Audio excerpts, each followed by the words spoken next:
What I want to talk to you today about is area of research in our lab that's been really fun,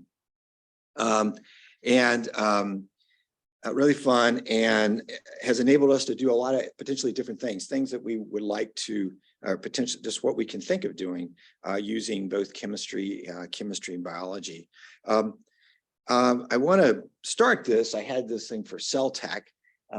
This is sort of for the people who are in the know about these things. You may not know about these, but PROTACS are these proteolytic degraders. And what they do is chemical dimers has been around for a long time, but the Cruz group at Yale discovered that if you take a bifunctional molecule and you're able to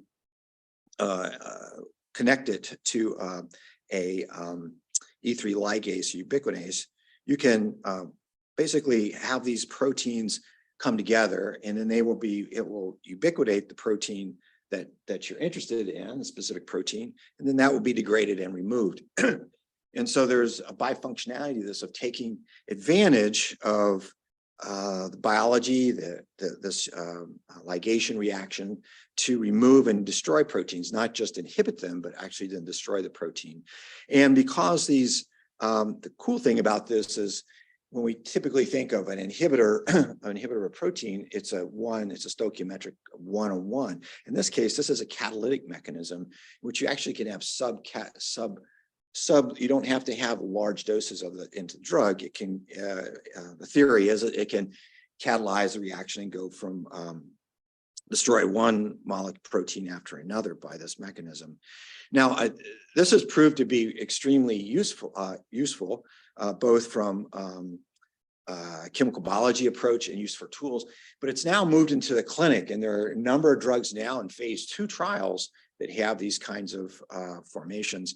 And if you go to big pharma, everybody's got a PROTAC program now. And so this is, and it's really expanded. But one of the things that we've been interested in is, could we take this to the cellular level? There is been a lot of interest in macromolecular molecules and how you can control cell-cell interactions for a variety of reasons. What's going on the surface? I showed you there's things that are going on the inside. In this case, how can we potentially engineer cell-cell interactions? And these cell-cell interactions could either promote a regulation, intervention, or termination of biological events. And there's a variety of different approaches that have been tried, macromolecules that have been tried, are investigated for doing this. A lot of these, one of those approaches for engineering cell-cell interactions, as I'm sure you're aware of, and just last week we had the name lecture on CAR T cells, are the engineering of cells to destroy other cells. And this, and truly, there is a cell, in this case, the T cell. The T cell is engineered with a signaling molecule and a single chain antibody or targeting element that allows it to go and target a particular tumor cell and kill it. But there are issues with this kind of approach. It does take a while to make the engineering of these cells, and the manufacturing of them is still a problem. It's still an issue. It's still a large hurdle. Not all the cells are actually useful that are produced, and the manufacturing costs are very high, extremely high. And it's also difficult to turn these off. Although these things although they're engineering ways, they're being explored. A plethora of engineering ways are explored for this. There's been a number of drugs that have now been approved. These are really CellTACs when you think about it, in the sense that they're degraders of targeted cells. Now, there are a number of issues with this, as I pointed out, and there are ways of potentially we may have ways of potentially overcoming these hurdles.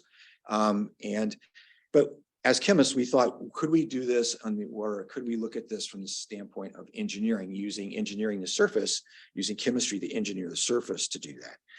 We're not the first to think of this. There's a number of approaches that have been investigated to try to do this, very clever approaches. to engineer cell surfaces using chemistry. However, none of these approaches are really that useful translationally. It can't really be used can't be used potentially in patients. And so a number of years ago now, we were thinking about how we could put proteins together when you think about PROTACS. Now in this case, we're going to assemble proteins using a bivalent molecule, bifunctional molecule. And if we have a bifunctional protein, in which a protein is the same on each side, in this case it's dihydrofolate reductase, and we have bismethyltrexate, which I'm sure you're familiar with as an anti-cancer drug, and we make a chemical dimerizer of it. We found that if we mix these together, that we could form these nanorings. And these nanorings are the size and dimensions of these are dependent on the linker length and the composition between those two proteins, DHFRs.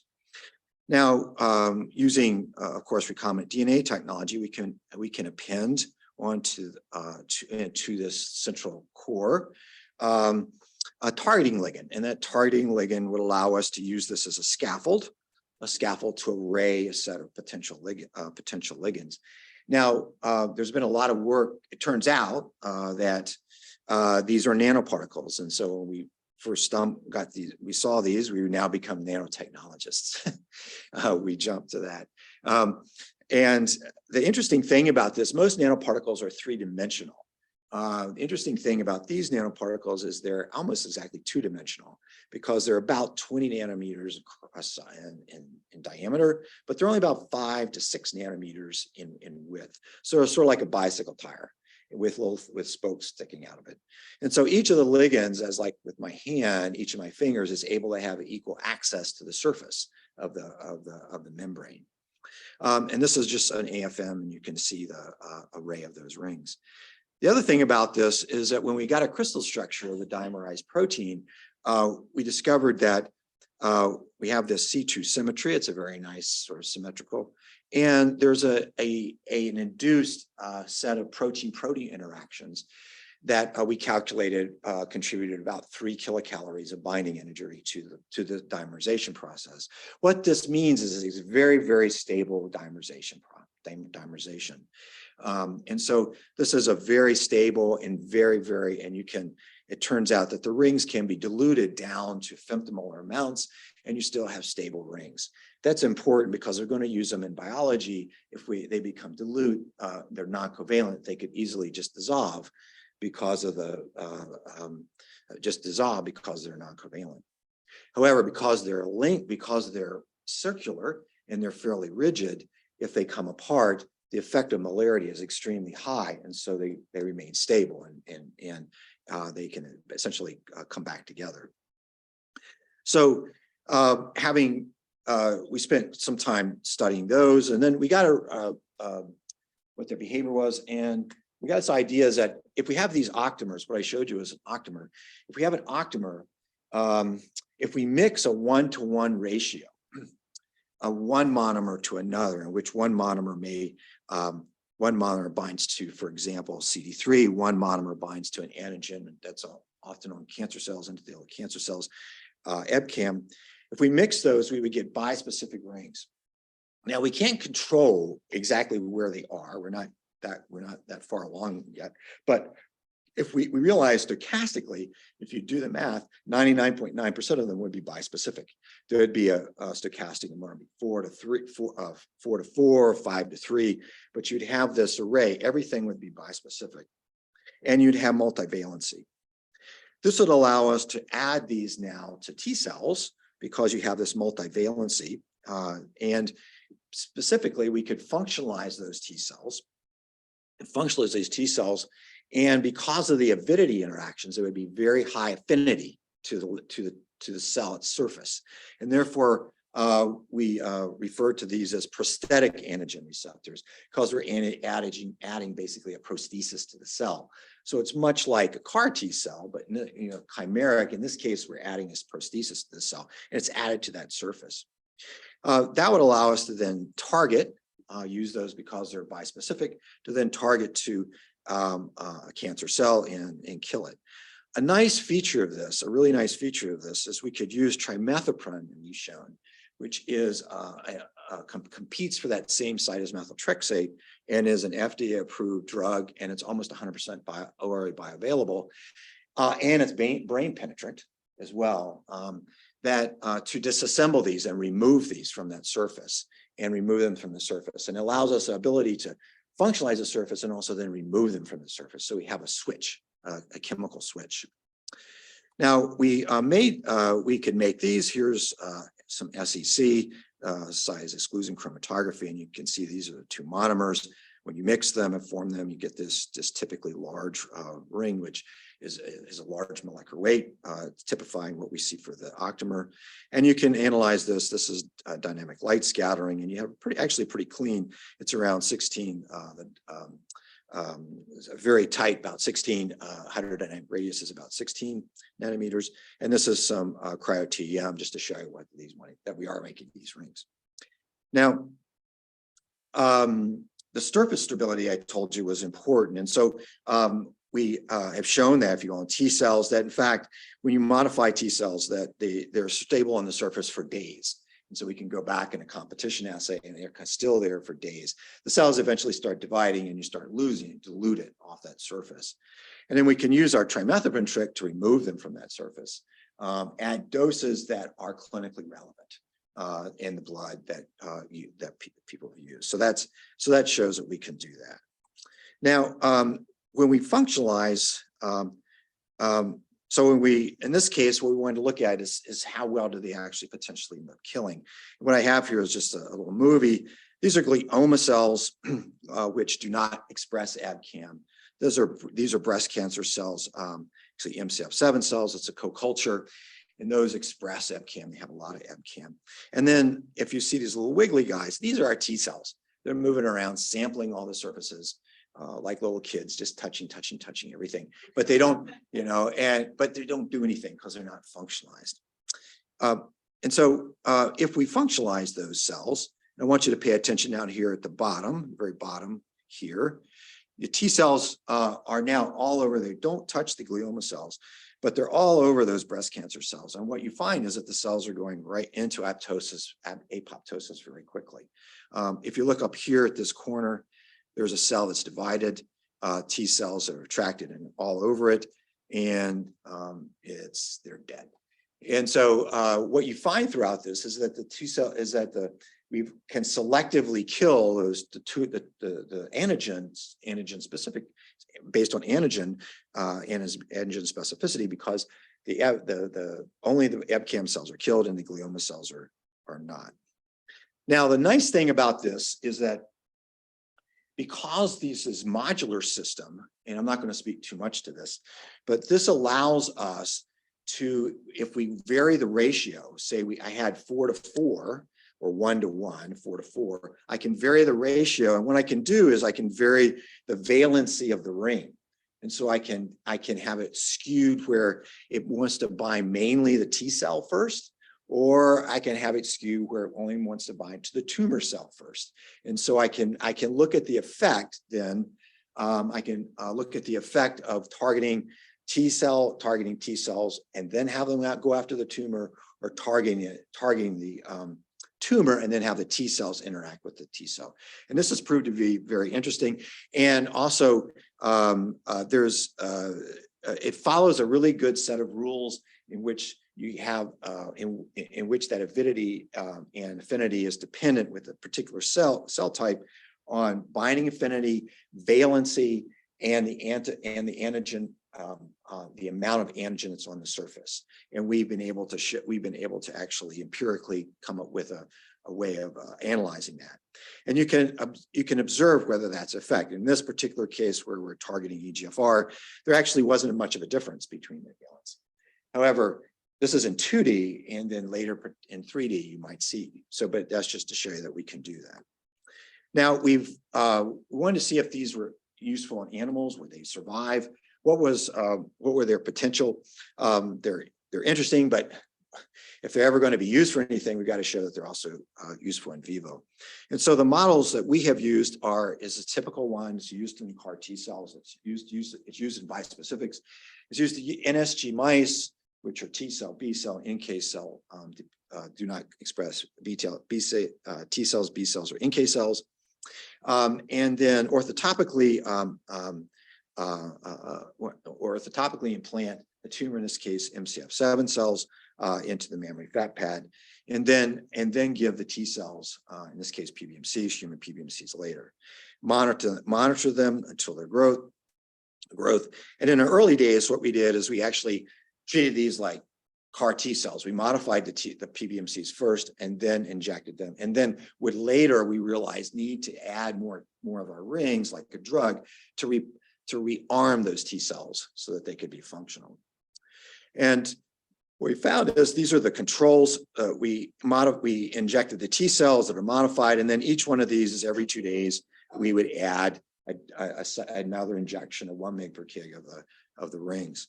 And what we found is that here's our controls, that tumors grew well. If you have just rings that just bind to T cells, you don't see any effect on the tumors. But if by actually the third dose of T cells, we can see we have complete loss of the tumor, and over the time of the animal, complete eradication of the tumors in those animals. And so we went in and looked what's happening, where are the rings, where are the T cells, and what we want to just put the central is that within 6 hours after injection, the tumors have basically been saturated and have the tumor, the rings in them, and they're there very stably for over at least out to 2 days. We can block that with an antibody to that epitope, and then this is just for CD3 rings who are also there. If we look here, this is a biodistribution, and we can see, this is what I just showed you over here, that there's a large difference there's a large amount of the rings in the tumor, and then everywhere you have T cells in the animal is where you'll also see we refer to them, the nanorings are. If we look on the T cells that are in circulation, within 6 hours after injection, the T cells in circulation have been labeled, and they're stable on the rings for over 2 days. Now, we wanted to also look and see if our trimethoprim trick would work in vivo. And one of the things we wanted to look at is whether we could affect the cytokine activation. And so that would be in almost all immunotherapies, one of the major side effect is going to be cytokine activation. It's referred to as cytokine storm. And this is the major thing, particularly in the first week of those kinds of therapies, that you have to worry about. And so in this experiment, we have an animal there, again, that's NSG animal, NSG that has the tumor, has the PBMCs. We have injected the CSANs, and what we see is that we can see within 24 hours, we can see upregulation of these cytokines, indicating that you've got activation of the T cells, and that they're hitting the tumor. If we add trimethoprim 24 hours later, we can see, compared to the control, we can see that we are really reduce the amount of those cytokines, particularly IL-6, which is a big player in this field, and TNF alpha. And so clearly we can use the trimethoprim, and this is just a single dose. It's not optimized. It's a single dose, and then we're adding 24 hours later. The drug is actually probably long gone within about 4 or 5 hours, or within about 6 to 7 hours. And so we can see, we can tailor that and tune that down. So again, this shows us that we have potentially a switch here that works also in vivo. Now, when we look, one of the things is we're interested in what happens to the T cells themselves when they're in the animal, in this case, CD4 cells and CD8 cells. And we're particularly interested in the populations of the naive cells, the central memory, the effector memory cells, and the effector cells. And this is over the portion of about 30 days. And what you see is an expansion of the effector memory cells and the effector cells within the animal. And so that you get an expansion, and these effector memory cells turn out to be really important as the cells that are actually, I think, the most important for the effect that we see. Most importantly, the naive cell, although as a population goes down, but we don't see any loss of naive cell populations in there. And so we're not activating all the cells. We then went on, could we do this with other antigens as well? And so CD133 was made available to us. It's actually been published. And these, I want to point out, Dan Valera has been very generous with these SCFVs and allowing us to use these and have checked and his immunotoxin work. And so CD133 was brought to our attention. And what we showed is that with CD133, that with these colon cancer cells, that we could if we made rings that were targeting CD133, we could eradicate tumors from animals that are orthotopically or in this case flank bearing them, and improve their and lead to long-term cures of those animals. So CD133 is interesting to us because CD133 has also been known as a cancer stem cell marker. And so when we went and we were interested, could we now look at more mixed populations of tumor cells in which the tumors have more diversity within them. And so 231 cells, which is a TMVC cell line, we found had populations of EBCAM and CD133, in which there was a EBCAM positive, CD133 negative population, which comprises most of those tumors. And then there is a subpopulation of double positives and also single positives. So these tumor initiating cells would be in this population. And it turned out that depending on it, it's actually pretty regular. And I want to point out these are grown in 3D cell culture. And so we see about 17% of these cells. It's very, very rare, about 17 to 18% of these cells. And TMVCs have this stem cell-like marker. So the idea was maybe we could hit 3 populations now. We could expand this if we had rings that were, if we have rings that are just hitting EBCAM, they would only hit two populations of the cells, just CD133, they would hit the other 2. But if we were able to load the rings onto the 2 different rings onto T cells at a 1-to-1 population, maybe you could hit all three populations leading to a cure. So we went into animals. In this case, we realized that we don't need to load the T cells prior. We can add the T cell, get the T cells going in about 4 or 5 days. The T cells are expanded within the animal. And then we can treat these as just like a drug. We can inject them IV, the rings IV. And in this case, these were injected every 2 days. I don't have time, but we've gone out to every 4 days. You can still see a very potent effect. And so we've just used every 2 days as sort of our standard thing. But we've even gone down every 8 days, and you can see an effect. And so when we did this, so these are every 2 days, and these are the tumors, and these are the controls. The controls where you have just CD3 rings that just bind T cells. They don't do anything else. We don't see any anti-tumor response or with the controls. When we add rings, inject, now dose with rings that hit EBCAM only, what we see is actually a pretty good anti-tumor effect. But after the last dose, about a week or so after it, you can see the tumors are starting to go back and actually get to about the same growth pattern as the rate of growth as the controls. If we now just dose with the CD133 cells, CD33 targeting EBCAM rings, what we find is that we can suppress the tumor growth. It stops. It doesn't go away. The tumor isn't eradicated, but it stops. And then after we've stopped, it stays stopped for a while. And then you can see it's starting to come back again. If we combine them in a 1-to-1 ratio, so there's less of actually the other 2, we can eradicate those tumors. And so having that combination turns out to be key to eradicating the tumors. And so if we now follow these animals out 2 or 3 months, here's our controls, all dead and without day 50. If we just hit the major primary tumor, essentially to CD without hitting CD133, we can get a pretty good response, 70. If we just hit actually the CD133 cells, which is a minority, a part of that tumor, we actually get a better response. And when we combine them, we can eradicate those tumors and cure 80% of the animals. And so this shown us that, and what we're trying to figure out is why are these CD133? It's really interesting because these CD133 cells actually seem to go back to almost a homeostatic. If we deplete them, they'll come back to basically in those tumors by mechanism we're not clear about, we don't understand, to the same level, about 17 to 18%. It's always 17 to 18%, which is really interesting.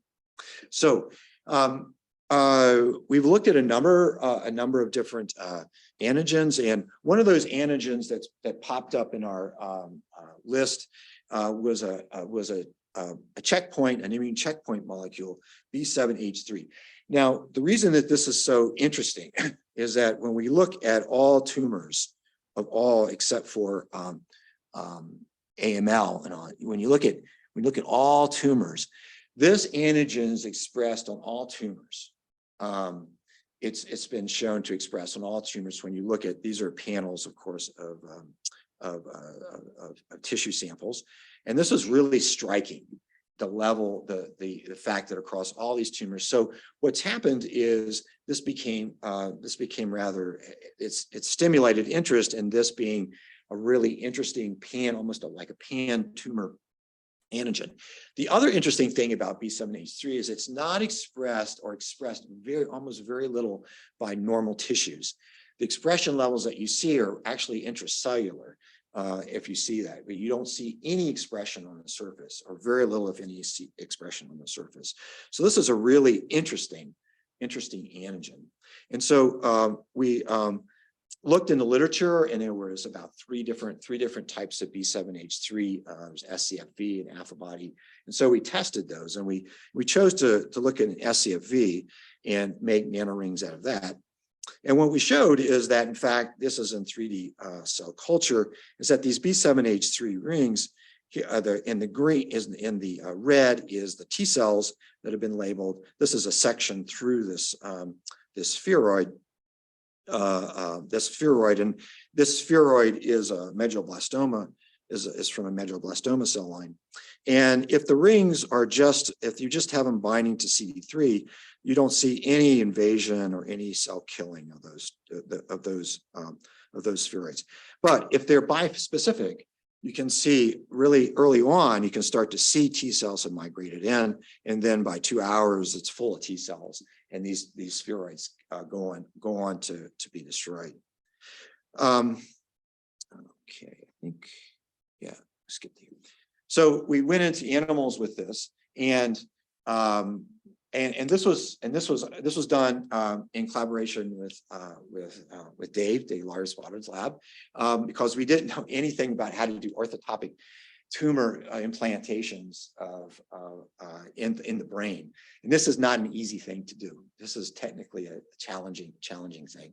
And my student Ellie, I give her full credit for learning how to do this and becoming very sophisticated and learning how to do this and understanding. And so I'm sort of skipping over a whole lot of work, and plus the cell lines, how we had to work out and figure out with the cell lines.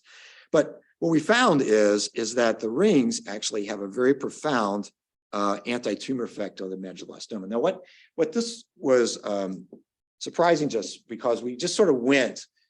These are not intracranial injections. These are IV injections. You have T cells, and we went to see, could we do this by just systemic? Could we actually see if these rings would have effects by IV injections?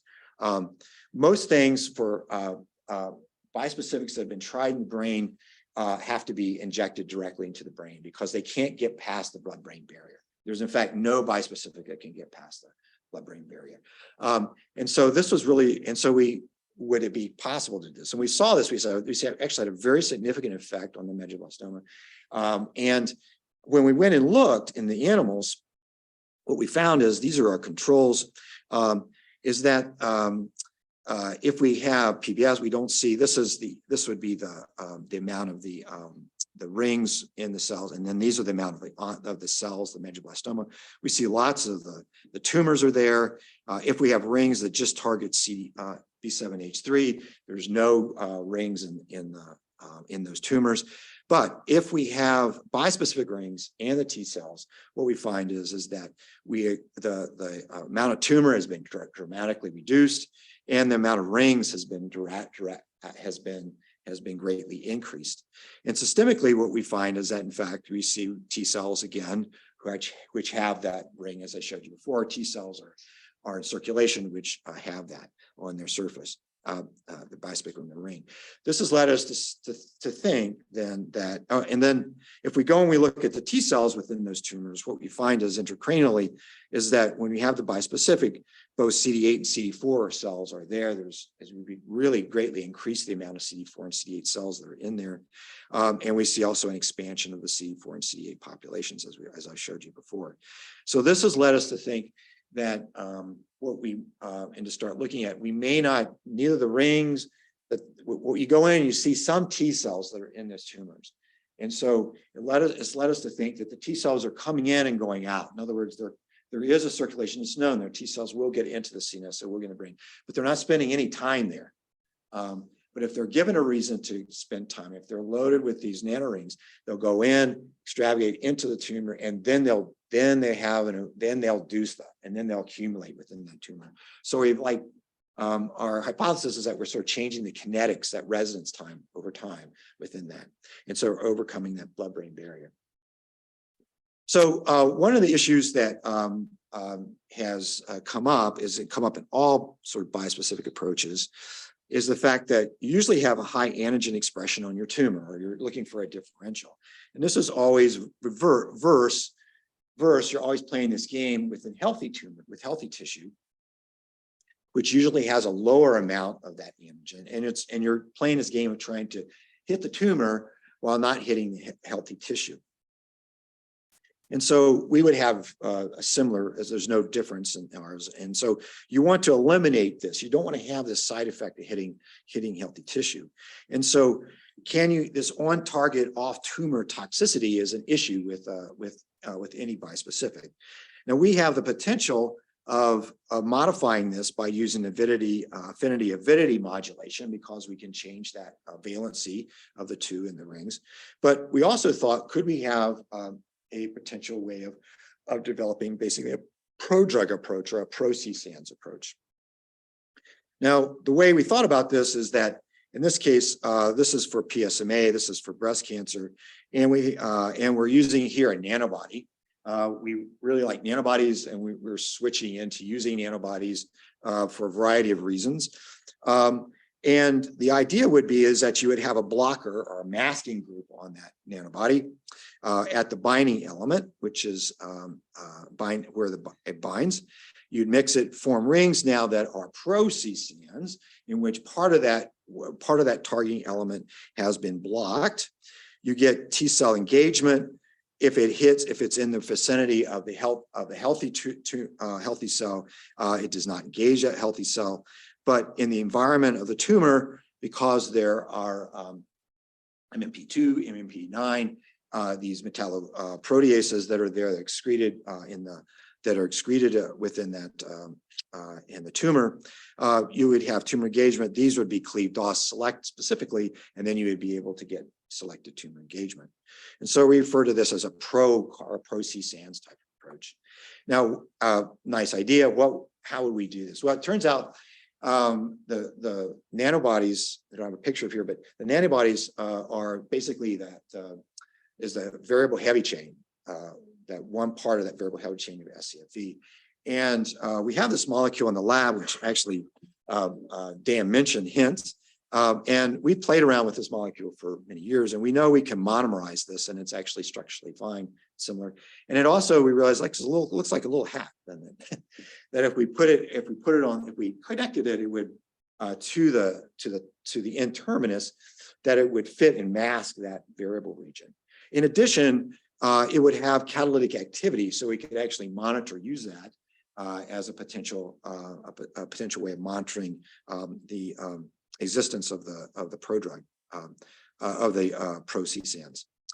So we constructed this molecule in which we have hints at the monomeric hints at the N terminus, the linker that's MPP2 sensitive, substrate sensitive, PSMA nanobody, and then the rest of our nanoring. And to our delight,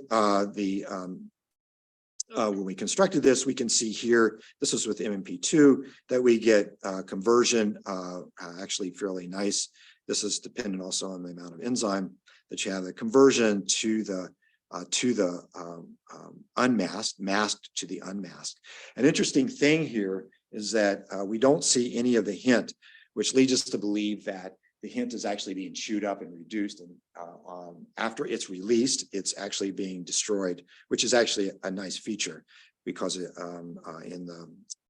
a nice feature in this design.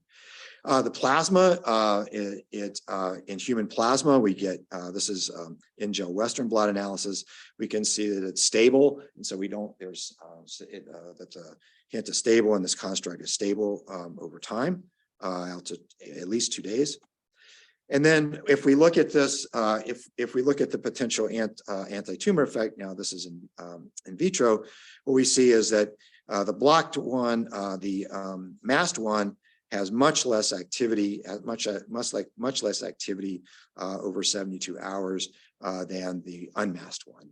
And so we can see a significant, in this first iteration, we can see a significant pro approach in which we blocked the amount, we brought the effect of the T cells by masking the targeting ligand, and we can see this is a significant one. Now we have more work to do because this isn't optimized, but this gives us a real foot in the door as to how we can do this. We've also thought about, can we do this for the CD3 as well? Could we block CD3 and therefore it goes to the tumor, and then the tumor unmasks it, and the T cells, when they go in, are able to activate, are able to go after the tumor. And we've done this in which we made CD3 using anti-CD3 nanobody, a masking agent, and you can see we get nice conversion. Interestingly enough, the rings appear to be more stable than the monomer because you can see degradation of the monomer here. And then if we compare the dissociation constants, what we see is a big 40-fold difference between the masked version, masked rings versus the unmasked rings, which shows us that we're on the right track. Okay. So, do I got 5 minutes? 5 minutes? Okay. So the remaining time, I want to come to something now a little completely different. And this is the fact that we can use these nanorings in a variety of different ways. And one of those ways that we thought about is, could we modify them to be lipidated? And we actually looked at this for a number of other approaches. And our interest in this was, we were inspired by folks at Stanford who are using a molecular biological approach. Could we do something similar in which we have cargo transfer between cells, in which we have a sender and a receiver cell using these rings? Now, if these rings are lipidated and they have 8 lipids on them, they're going to be very stably bound to the surface of those membranes. They'll integrate into it.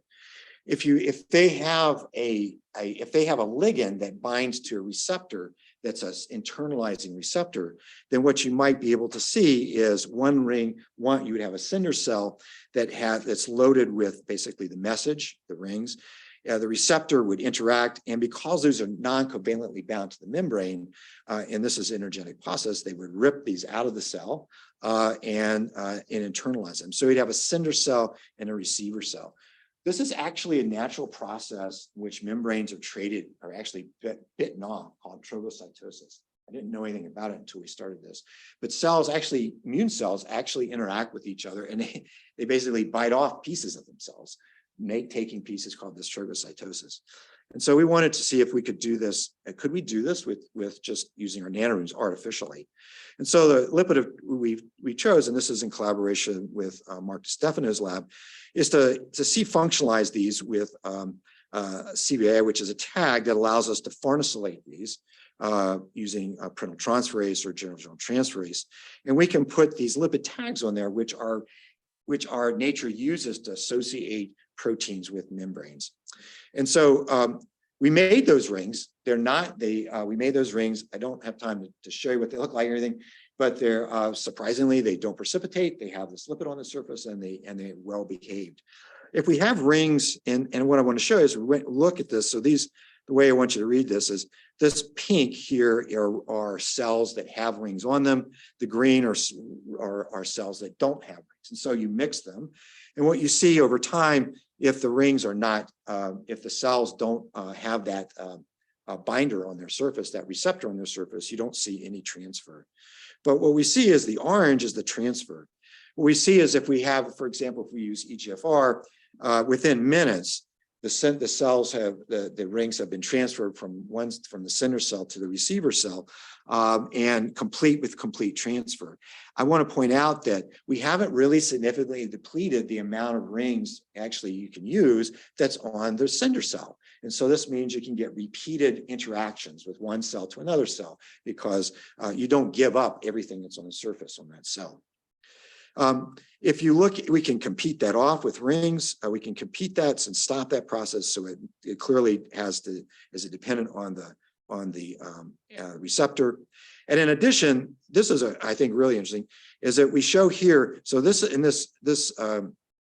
green are rings that are these are cells that have been loaded with the ring. They're only 5%, or they're actually about 10% of the cells, and the vast majority are non-labeled. Within an hour, all the non-labeled cells have been labeled. And look, and you can see we've lost some, but almost 90% of that small percentage is still labeled. What this means is that it will go and you can get multiple. Remember, you get this catalytic. And PROTAC, you can get multiple interactions with cells and you can get labeling cells. So it's not a one-to-one interaction. And if we look at this by confocal, and this is a movie, you can see here's a labeled cell, which is a Raj cell and interacting with A543 or A543 cells, and which are EGFR positive. And you can see these are the rings that are labeled. You can see the ring, you can see pieces of that membrane being taken up into the receiver cell. We've done this with T cells, and T cells you can see deliver these quite well to, in this case, A431 cells. NK cells work. NK cells are actually really good. You can modify the NK cells, and they will label. They interact and they'll take up this receiver cell or take that. You don't have to use actually an immune cell. You can use any cell. In this case, labeled HUVEC cells are able to also in part interact and with the target cell as long as that receptor is there and deliver the cell, deliver the rings. We've looked at a number of different receptors, and it turns out that the degree that you get efficiency depends on that, like a surprising amount of antigen and the receptor internalization rate. And it actually matches almost exactly. And so if we have less receptors on the surface, we get less delivered, where compared to the cells that have more of that antigen in their surface. And so you can think about actually targeting cells targeting delivery by this method to certain cell populations based on the antigen. Now, what can we deliver? We could make rings, but we can make rings now with we could have oligonucleotides on them. This works really quite well, in which we can, in this case, we could deliver those oligonucleotides to the receiver cell, and they need that. You need to have the ligand that binds and it undergoes endocytosis. We've done this also now with anti-sense molecules, and so to tell the cell to stop making this. And so with just a 20-minute incubation of the cells interacting with each other, 2 days later, you find a really nice significant knockdown with just that. And again, this isn't optimized. This shows you that it can work. I'm really surprised that it actually takes it in, and somehow that anti-sense molecule gets out and does its thing. We can use this with a drug. We can make rings in which there's a drug molecule. In this case, this would be MMAE, which is used, it's a sort of a standard ADC drug molecule. And can the sender cell then tell the other cell to die? And so this works out really well as well. And there's very little drug you're actually using here. that's on the cell. Very interesting that if the cell, these are this, in this case, we're using Raj cells as our sender cells interacting with these A431 cells, and they are totally viable. These cells have the rings on their surface with these nasty warheads on their surface, and they're not dying. They're viable through the whole thing. So there's no endocytosis by the cells that appears into the cells of what these rings on their surface. However, if they're targeted rings, they interact and kill the targeted cell. Those targeted cells get killed, whereas the cells that are the sender cells are not. If you have less antigen, you get less killing, and if you have no antigen, you don't get any killing. And so you can potentially get directed delivery based on antigen expression and binding affinity relative to some other cell and get directed delivery. And so we're interested in using this as a monitoring for cell monitoring interaction, because you get multiple interactions between cells. We're also interested in this for delivery. There's a whole area, a little niche of cell-based drug delivery, and using this as a potential in which you load up the drug on the cell, and it has a particular ability to go to some place, or it has an affinity for a certain niche. For example, MSCs have an affinity for tumor cells, whereas ignoring other parts of the body. And so you can get a directed delivery using this method, potentially. Now, lastly, I just want to show you we've used these CSANs for a number of different types of tumors, both solid tumors, orthotopic, flank tumors, and in the brain. And so we're really excited by potentially using these and using these also as tools to be able to examine what happens when you can selectively use T cells to deplete certain types of cells completely, what happens then to the biology within the tumor, as I showed you with the CD133. So I want to thank you for your time. I want to thank all the people who did the work. I get to know sitting back, some of them sitting back there, and particularly Dr. Lakmal Kajwala. Sorry, Raj Dr. Jake Petersburg, Dr. Osgood. These are all students who, I'm saying that because they've all graduated and gone on. Particularly Yao Wang, who did all the protein, Dr. Yao Wang, who did all the work with the lipids, Dr. Ellie Muse and Dr. Osgood Killick, she did all the brain work and medulloblastoma. Jake did all the work with the EBCAM and CD133 work, and the new crew. I want to thank the funding agencies, particularly the NCI, for their generous funding. And I don't have you, Dave. I forgot to mention you here, but Dave's on. Dave's on. So thank you very much. Thanks.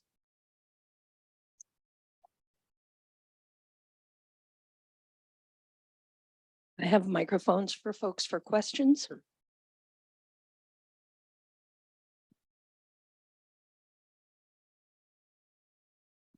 Very nice talk. I just had a couple of questions. One is regarding the rings. I'm just wondering, have you given that in patients, the tumor microenvironment can make it hostile for T cells to be active all the time, have we considered modulating the ability to kind of preventing T cell exhaustion, or kind of ensuring you get a more long-lasting T cell response depending on the microenvironment?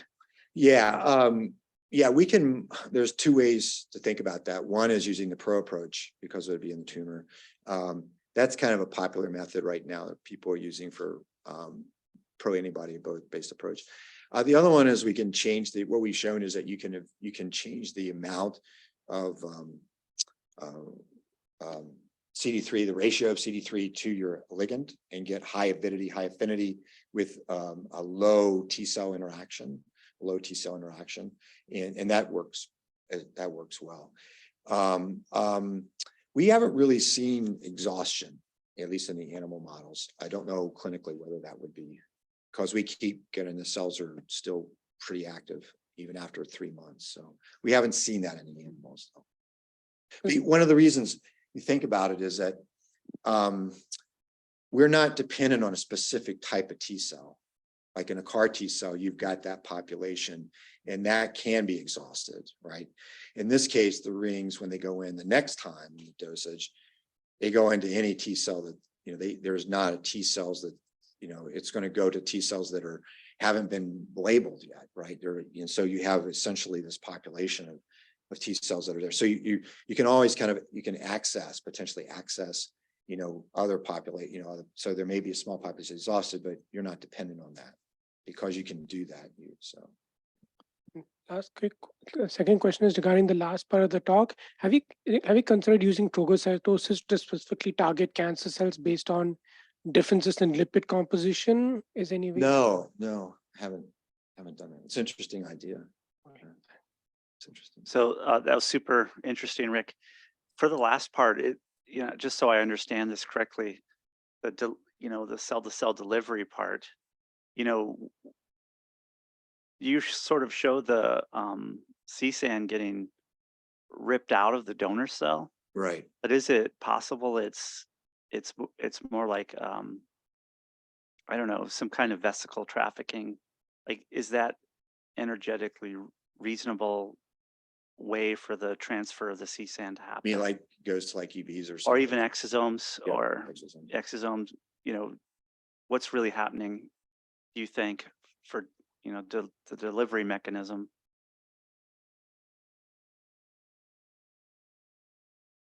Yeah, maybe you can sort of see it a little bit there in that one. So and there you can see blown up. You can see the going right into that cell. Yeah, our sort of like simple hypothesis is it's interacting with multiple, in this case, it'd be EGFR molecules. Those want to go in, those when they get engaged, they have rapid internalization, or they undergo energy dependent internalization.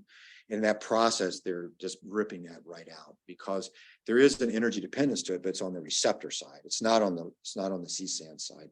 And basically all receptors, even EBCAM, get internalized. It's just the rate of internalization varies very dramatically. HER2 does it. We've done it with HER2, for example. Different populations of EGFR, EBCAM, CD133 does it as well. So we know it's energy dependent because if you go to 4 degrees, it shuts down. okay. So and if they're close but not touching, you don't see transfer. Exactly. We've actually done.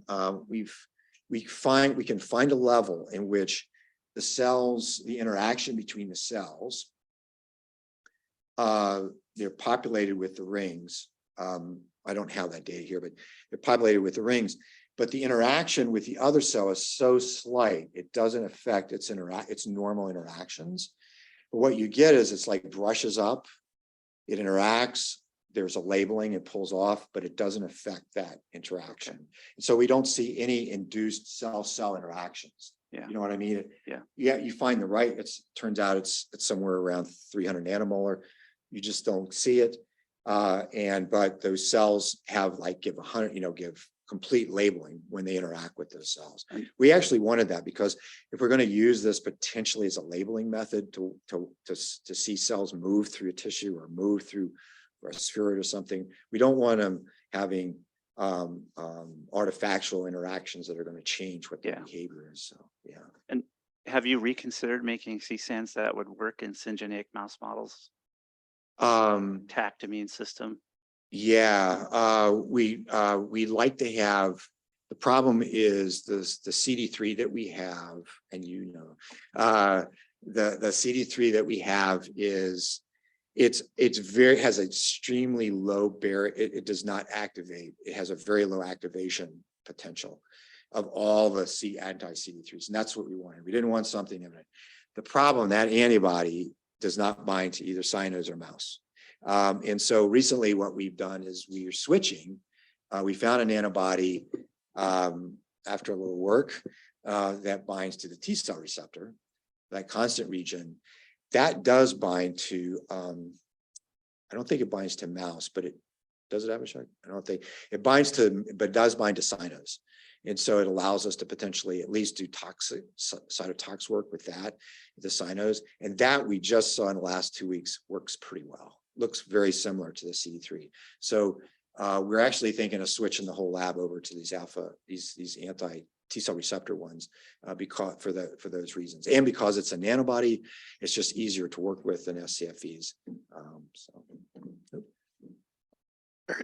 Rick, very quick question. So in the last part with drug delivery, the belief is, at least in some of the antibody drug conjugate studies, that they don't necessarily need to be internalized, but you just got to dissolve the linker in the extracellular space. So having absolute targeting is not ideal. So anyway, I'm asking, have you ever tried? What setting? So, some of the anti-HER2 antibody drug conjugates work Right. in very low expressing HER2 cells. Right. And the belief is it's because the linker that connects trastuzumab to the Right. toxin just dissolves in the extracellular space, and it just gets the drug in the general area. So I'm asking that in your system, have you used trimethoprim to disassemble the rings in the extracellular space to see if you can do a better job of killing the low target cells? You mean if we had drug on? Yeah. Yeah. Because I think there's an issue about the heterogeneity. So if you go after anything, nothing's going to be perfectly expressing. Right. No, I haven't thought of that, because if we've thought about using trimethoprim to stop it, to stop delivery. We haven't thought about using the rings with in which they would be degradable on the surface and then release the ring. Yeah, we haven't really thought of it. I might say we do have a project in which we're using the rings as ADCs. I just didn't talk about it, in which that actually works pretty well. We just haven't done the animal studies with that. But you can get really potent drug delivery by using a targeted CSANS2, and you can get like 8 drug molecules, delivered. You can't do everything, but we've done everything in vitro. We just haven't done that. All right, great. Let's give Thank you. Dr. Wagner one more. Thank you.